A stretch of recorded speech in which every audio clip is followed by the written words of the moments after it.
More than 20 million Americans say they have seen an unidentified flying object.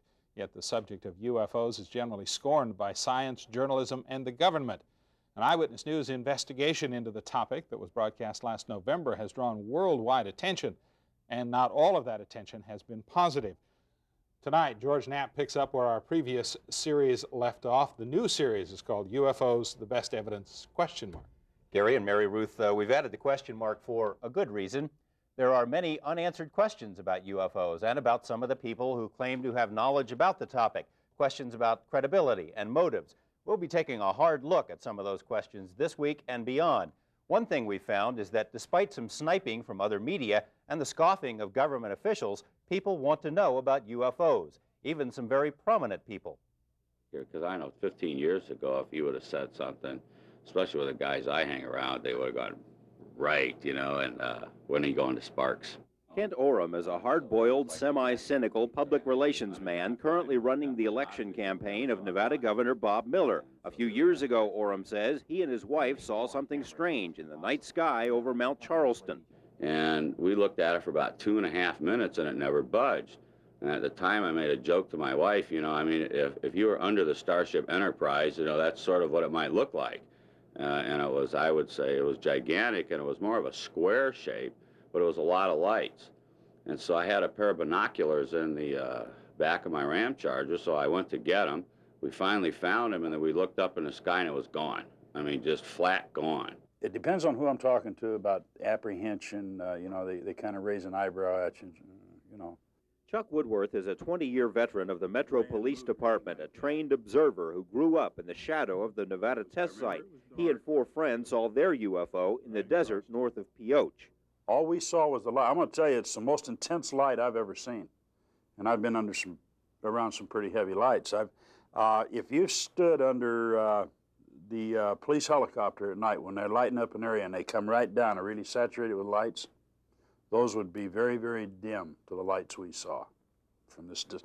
I would judge this distance that we observed them to be at least 20 miles, 15 to 20 miles from us, and they were intense. Neither Woodworth nor Oram can identify what they saw, but both believe recent publicity about UFOs has made it easier to openly discuss the subject. There are still those who have reservations, though. 2 of Southern Nevada's best-known elected officials say they've seen UFOs, but neither was willing to admit it on television. A veteran Las Vegas attorney sent us this letter saying he once had access to a top-secret military briefing book that included dozens of official photographs of alien beings and alien spacecraft. The attorney did not want his name used. Most people believe that UFOs are physically real rather than imaginary. That's what the polls say.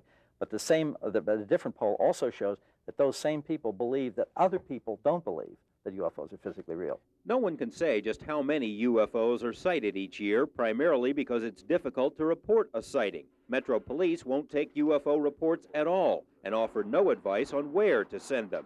The FAA and McCarran Tower also say they're not interested.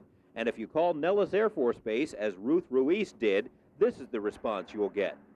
And he told me that they're not interested anymore in the UFOs because now we know whoever it is or whatever it is, it's not a threat to us, our national security. Now that's what he told me. Nellis will give you the number of a private UFO hotline located in Seattle. What's more, both Nellis and McCarran spokesmen say they have no memory of even a single UFO sighting over their facilities, a claim that is flatly contradicted by informed sources at both locations. Some UFO sightings are reported to the planetarium, where astronomers can usually come up with a logical explanation. Venus, when it first, a few months ago, when Venus first appeared in our evening sky, for this time around, we got a number of calls. What's that bright object in the sky? We'll be getting calls on Jupiter pretty soon because it's now rising about midnight in the east. So we get those calls. Mainly it's just curiosity. They see something strange they hadn't noticed before. Even die-hard UFO believers admit that 90% of all UFO sightings are explainable, but it's the other 10% that are of interest. One good unidentifiable flying object whose characteristics and appearance indicate we're dealing with a vehicle whose behavior says it wasn't made here is worth 50 cases that you can explain. Just as most drugs don't cure diseases. If you're sick with something, you want the one that does. Don't tell me about the ones that don't. So the focus with flying saucers has to be on the evidence, the best evidence from all over the world. Using UFOs and evidence in the same sentence is a sore spot with some media outlets. The Las Vegas Review-Journal has taken a dim view of UFO reports. Columnists have cleverly compared the UFO topic to the search for Elvis. Media critics say it's nothing but a ratings ploy. When an international UFO convention was held in Las Vegas, the lone story done by the RJ was a profile of UFO debunker Phil Klass, with a headline suggesting it was Klass who knew the truth about flying saucers. Later, though, the paper succumbed to UFO fever with a front-page story in its Sunday supplement about UFO sightings in Nelson, Nevada. Their word seems to be, snicker, snicker, and make fun of it. But, it's just this attitude that the journalists have got. If they didn't know about it before, it couldn't possibly be true. I mean, they've been sitting on this story now for about 2 years when I first started out, and there hasn't been one of them that has done any useful research at all. Anyone who takes but 1 hour to review some of the available evidence cannot come away without the firm conviction that there is something out there. Not all media have shunned UFOs. Radio talk show host Billy Goodman for months devoted most of his program to the topic, but Goodman's show was canceled by station management. His listeners suspect it's part of a government plot. Station executives say while the show was popular with listeners, it wasn't popular with advertisers. They canceled Goodman, they say, as part of a format change to news and sports programming. Much of Goodman's multi-state audience is now listening to Florida-based talk host Chuck Harder, whose For the People network is heard on 80 stations coast to coast and frequently focuses on UFO developments in southern Nevada. Predictably, UFOs remain a staple of the tabloids, which seem to be getting even further out than before. Nazi astronauts return to Earth in surprisingly good health, according to NASA sources. Space aliens stealing our frogs. They must be stopped before it's too late. Remember the psychic who invited aliens to land at a Monday night football game? They never showed up, not because the Eagles-Bears matchup wasn't appealing, but because the Goodyear blimp scared them away.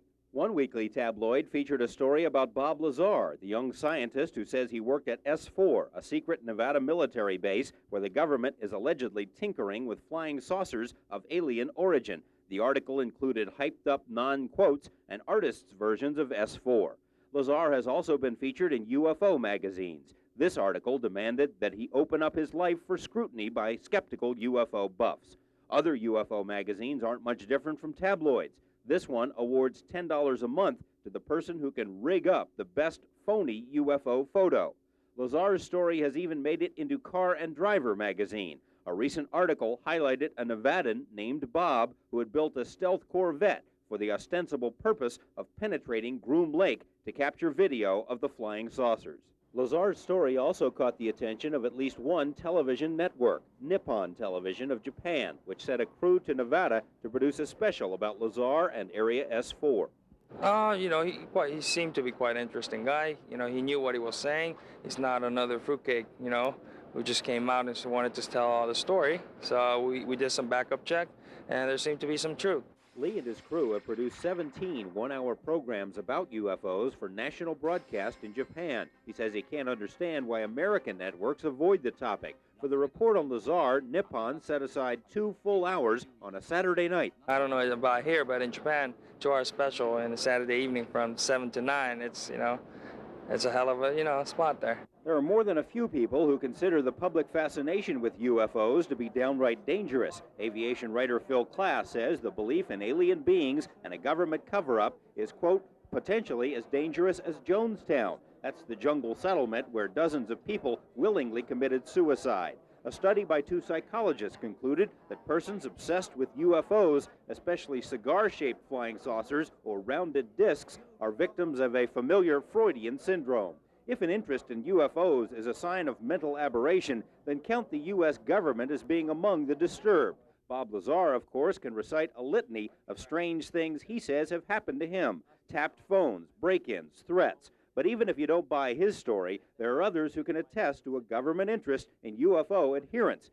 Terry Tavernetti is the former police officer who performed polygraph tests on Lazar. Tavernetti, who has a corporate security job with a major Las Vegas business, says that shortly after his involvement with the Lazar probe was made public, his employers were contacted. The corporate offices where I'm employed received a telephone call from a government agency wanting to know why I was getting involved in something that I shouldn't be. And I asked, well, what agency? What was said? Did they identify themselves? And I said, because I'll be more than happy to talk to them. And I was refused this information, told that he didn't know, meaning my boss. Tavernetti, who still retains the tapes and printouts from Lazar's polygraphs, also says his home was burglarized in early January. As an investigator of over 20 years, I don't believe in coincidences. There's a reason for everything. I mean, could it have been a random residential burglary? Yes. A Las Vegas man named Roy Byram contacted us back in November 1989, saying he had information about Area 51 that he had gleaned by preparing tax returns for several people who worked at Groom Lake. Less than 24 hours after phoning us, Byram says, he was visited by two men claiming to be Secret Service agents who, quote, just wanted to lean on me a bit. Journalists who've studied the field for many years say that government interest in persons with inside information about UFOs is very real. A body of information about UFOs in the possession of our government, which is so sensitive to the people in custody of it, that they will do just about anything to protect it. Finally, there's this item. A Las Vegas resident currently working for local government told us she previously worked for a defense contractor and was privy to numerous high-level discussions about crashed discs, recovered bodies, and alien technology. She was going to provide us with some of this information, but less than 2 weeks ago says she was visited at her home by a man identifying himself as a government agent. The man said that any release of information would lead to trouble, adding that our source does a lot of traveling and that, quote, accidents can happen. The agent also mentioned that harm could come to the woman's family. She has now declined to talk with us. And you know, Gary and Mary Ruth, people watch reports like this at home, and I think some view it with interest, but they view it as in the same way they're interested in a movie of the week. This is not a movie of the week. Others seem to believe, particularly our media critics, like we're making this stuff up, and we're not making it up. We've spent almost a year on this investigation, and there's definitely a body of information out there that deserves an investigation. George, you mentioned that the previous series has been seen in other states and countries. How has that happened? Well, there's quite an underground network, these UFO people out there, UFO buffs that trade tapes and trade information of all sort. We know of 3 organizations or groups that have been selling bootleg copies of the tape in apparent or alleged violation of the copyright laws. Last night I was listening to a radio show. It was broadcast coast to coast. They were giving away dubs of the program as prizes to people who answered their trivia questions. And today we got a fax from Arizona. There's a group there that are charging $7.50 a head for a viewing of the tape. So it's gone everywhere. What's coming up in coming days? Quite a bit of stuff. We're going to dig deeper into the story told by Bob Lazar to see if there's any new evidence to support what he told us. We'll hear from what might be called the deep throat of the UFO world, an intelligence agent nicknamed the Falcon. We'll investigate claims that the government actively spreads disinformation, and we'll take a somewhat critical look at some of these UFO prophets of doom and UFO groups to find out if they may have ulterior motives in spreading the word about this stuff.